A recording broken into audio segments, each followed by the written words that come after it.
last night brought mixed news for Manchester City during the UEFA Nations League action. While City's English players impressed in England's 2-0 win over Finland, there was a concerning development for Nathan Ake, who suffered a serious injury in the Netherlands' 2-2 draw with Germany. Here's a breakdown of how City's players performed overnight. First up, England's 2-0 victory over Finland. It was Harry Kane's night as he scored both goals, including a brace in his 100th appearance for the Three Lions. Before the match, a heartfelt tribute was paid to former England manager Sven-Göran Eriksson, who sadly passed away last month. England largely dominated the game, but it wasn't until the second half that they managed to secure the win. Manchester City's English players were in fine form. Rico Lewis was outstanding at left-back, showcasing his potential as a long-term solution for England in that position. John Stones delivered a composed performance in defense, which bodes well for City as domestic football returns this weekend. Jack Grealish was a constant threat, proving he could play a vital role for City in the upcoming matches. Moving on to the Netherlands' 2-2 draw with Germany, it was an entertaining and attacking match.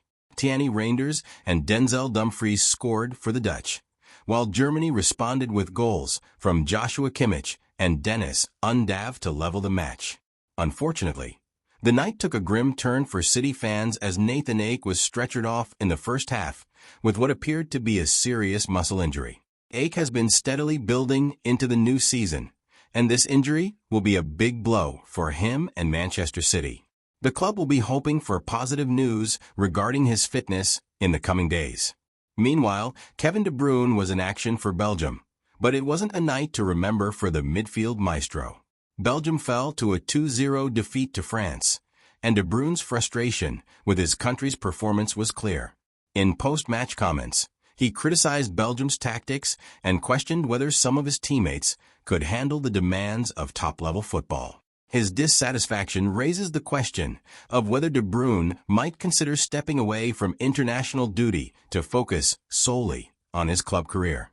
De Bruyne's leadership and high standards are well known at Manchester City, where he consistently performs at the highest level.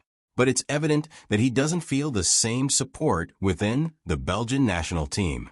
As he enters the twilight of his career, it may be time for De Bruyne to turn his attention fully to City, which would benefit both him and the club. Looking ahead, Manchester City's return to Premier League action is just around the corner. This Saturday, they'll face Brentford at the Etihad Stadium. Brentford has started the season strongly, sitting 6th in the table, and they'll be no easy opponent. City will need to be cautious, particularly against Brentford's counter-attacking threat, which has caused City problems in the past. And there's no time for City to ease back into things. After Brentford, they'll begin their UEFA Champions League campaign against Inter Milan at the Etihad next week.